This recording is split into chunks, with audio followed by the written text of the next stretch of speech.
नमस्कार, मी doctor Reshma Rajbhoi, gynaecologist आणि IVF consultant, Satara.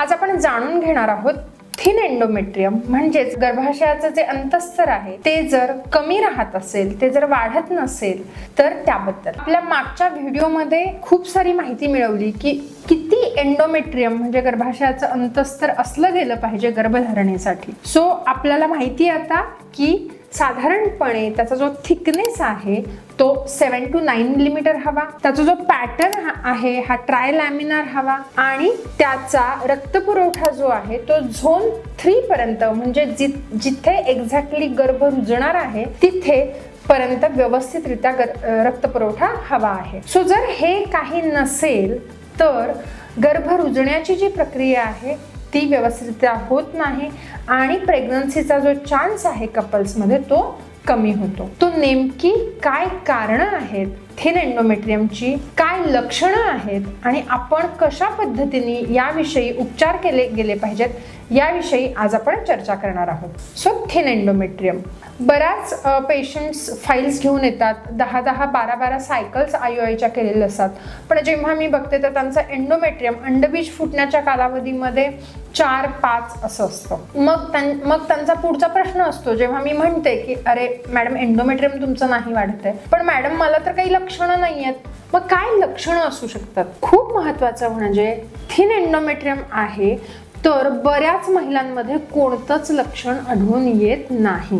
काही महिलांमध्ये जो मासिक पाळीचा जो अंतस्त्राव आहे तो कमी असू शकतो, ज्याला आपण स्कॅन्टी मेन्सेस असं म्हणतो। तर मग नेमकी काय कारणं असू शकतात थिन एंडोमेट्रियमची की एंडोमेट्रियम गर्भाशयाचं अंतस्तर की जिथे गर्भ रुजणार आहे की जो महत्त्वाचा खूप भाग आहे आणि जर तेच वाढत नसेल तर मग प्रेग्नन्सी कशी राहणार असा प्रश्न बऱ्याच लोकांच्या मनामध्ये येतो। तर काय नेमकी कारणं आहेत? तर मला इथे 2 गोष्टींवरती बोलायचं आहे। एक म्हणजे हेल्दी एंडोमेट्रियम की एंडोमेट्रियम हे स्वतः हेल्दी आहे, त्याच्यामध्ये कोणताही दोष नाहीये, आणि एक म्हणजे अनहेल्दी एंडोमेट्रियम। सो जर हेल्दी एंडोमेट्रियम असेल की एंडोमेट्रियमला स्वतःला असा काही इश्यू नसेल तर एंडोमेट्रियम जे आहे ते इस्ट्रोजन नावाच्या हॉर्मोनमुळे वाढतं। हे जे इस्ट्रोजन आहे ते अंडकोश तयार करतं।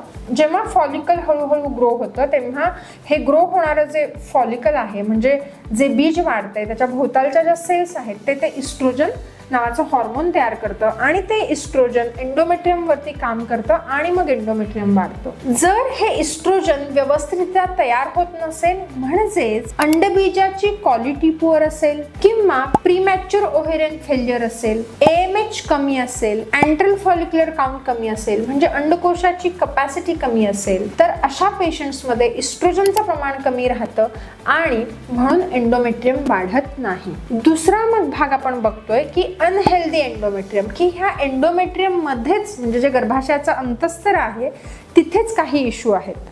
त्यातला पहिला मुद्दा म्हणजे इन्फेक्शन। कोणत्याही प्रकारचं जर इन्फेक्शन असेल तर एंडोमेट्रियम व्यवस्थितरित्या वाढत नाही। भारतासारख्या देशामध्ये ट्युबरक्युलोसिस म्हणजेच TB सारखं जर इन्फेक्शन झालं तर गर्भाशयाचं अंतस्तर वाढत नाही। इथे एंड आर्ट्रायटिस म्हणजे ज्या एंडोमेट्रियमला रक्तपुरवठा करणाऱ्या वाहिन्या आहेत त्या पूर्णपणे ब्लॉक होतात, तिथला रक्तपुरवठा व्यवस्थितरित्या होत नाही आणि मग तिथे इस्ट्रोजन पोहोचतच नाही आणि मग एंडोमेट्रियम वाढत नाही। दुसरा खूप महत्त्वाचा मुद्दा म्हणजे काही पेशंट्समध्ये पिशवी साफ करावी लागलेली असते, ज्याला आपण क्युरेटाज असं म्हणतो, डायलेटेशन अँड क्युरेटाज, किंवा काही पेशंट्समध्ये डिलिव्हरी नंतर वार जी आहे ती आतमध्येच जर अडकून राहिली तर मॅन्युअली आपण किंवा पिशवी साफ करून ती बाहेर काढावी लागते। अशा पेशंट्समध्ये जे एंडोमेट्रियमचे जे 2 लेअर आहेत ते एकमेकांना जुडले जातात आणि तिथे ॲधेजन्स म्हणजे चिपकणं असं येतं आणि जर हे ॲधेजन्स असतील त्याला आपण ॲशरमन सिंड्रोम असंही म्हणतो, तर ते 2 लेअर चिपकल्यामुळं तिथे एंडोमेट्रियम वाढू शकत नाही। सो नेमकं काय कारण आहे एंडोमेट्रियम न वाढण्याचं हे बघणं तेवढंच गरजेचं आहे। सो आपण कशा पद्धतीने बघतो, त्याचं निदान कसं करतो, तर आपण जेव्हा फॉलिक्युलर मॉनिटरिंग करत असतो तेव्हा फक्त आपण अंडबीजच नाही बघत तर आपण एंडोमेट्रियमचा सुद्धा व्यवस्थित अभ्यास करतो की एंडोमेट्रियम योग्यरित्या वाढतंय का, दिवसाला ॲटलिस्ट 1 मिलीमीटर वाढतंय का। दुसरा खूप महत्त्वाचा मुद्दा पॅटर्न, एंडोमेट्रियमचा पॅटर्न खूप छान पद्धतीने ट्रायलॅमिनार आहे का आणि तिथला रक्तपुरवठा व्यवस्थित आहे का. तो सोनोग्राफी, तीही ट्रान्सव्हजायनल सोनोग्राफी, आतूनची सोनोग्राफी खूप महत्त्वाचं इथे काम करते. मग ह्यांनी निराश व्हायचं का? ह्याला काही उपचार आहेत की नाहीत? तर नक्कीच आहेत. जर हेल्दी एंडोमेट्रियम आहे आणि इस्ट्रोजनचं प्रमाण कमी आहे तर आपण बाहेरून जर इस्ट्रोजनच्या टॅबलेट्स जर देतोय तर एंडोमेट्रियम आपल्याला वाढतं. पण काही पेशंट्समध्ये इस्ट्रोजनच्या ह्या गोळ्या असतात, तर ओरली जर त्या घेतल्या तर लिव्हरमध्ये मेटाबॉलिझम होऊन ते इस्ट्रोजन व्यवस्थितरित्या ब्लड लेवल तेवढी त्याची होत नाही आणि मग एंडोमेट्रियम वाढत नाही. पण अशा पेशंट्समध्ये आपण इस्ट्रोजनचे क्रीम्स, जेल्स वापरू शकतो आणि एंडोमेट्रियम आपण वाढवू शकतो. आता मग पुढचा मुद्दा येतो अनहेल्दी एंडोमेट्रियम, म्हणजे एंडोमेट्रियमला स्वतःचा असा काही इश्यू असेल. इथे आपल्याला हिस्ट्रोस्कोपी म्हणजे दुर्बिणीने गर्भाशयाचं अंतस्तर पाहणं, तिथला एक छोटासा तुकडा काढून तपासायला देणं, की जे आपण TB कल्चर असं म्हणतो, की जर इन्फेक्शन आलं तर त्याची एक 8-9 महिन्याची ट्रीटमेंट आपण घेऊ शकतो. जर आपण अर्ली डायग्नोसिस केलं तर आणि जर त्याची ट्रीटमेंट केली तर आपल्याला रिझल्ट्स खूप चांगले येतात. तसंच जर ॲधेजन्स असतील, चिपकलेलं असेल किंवा एखादं पॉलिप असेल तर हिस्ट्रोस्कोपी गायडेड आपण ॲधेजिओलायसिस म्हणजे जे ॲधेजन्स आहेत ते आपण कट करू शकतो, किंवा एखादं पॉलिप जर असेल छोटंसं तर ते आपण रिमूव्ह सुद्धा करू शकतो. त्याच्यामुळे हिस्ट्रोस्कोपी अशा पेशंट्समध्ये खूप महत्त्वाचा रोल निभावते. जर आपण योग्य दिशेने जर ट्रीटमेंट केली तर नक्कीच आपल्याला रिझल्ट चांगले येतात. सो जर थिन एंडोमेट्रियम असेल तर diagnose it properly. Either first option is a go for a hysteroscopy. जर इन्फेक्शन असेल, ॲधेजन्स असतील तर त्याची ट्रीटमेंट करायचं.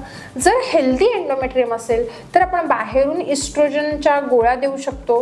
त्यांनी पण जर होत नसेल तर इस्ट्रा जेलचा आपण वापर नक्की करू शकतो. आता खूप महत्त्वाचं, काही पेशंट्समध्ये अगदी ट्रू थिन एंडोमेट्रियम असतं, म्हणजे कोणताच इश्यू नाही आहे, इस्ट्रोजनचं प्रमाण व्यवस्थित आहे, हिस्ट्रोस्कोपी देखील नॉर्मल आहे, इन्फेक्शन नाही आहे आणि तरीही ते एंडोमेट्रियम वाढत नाही.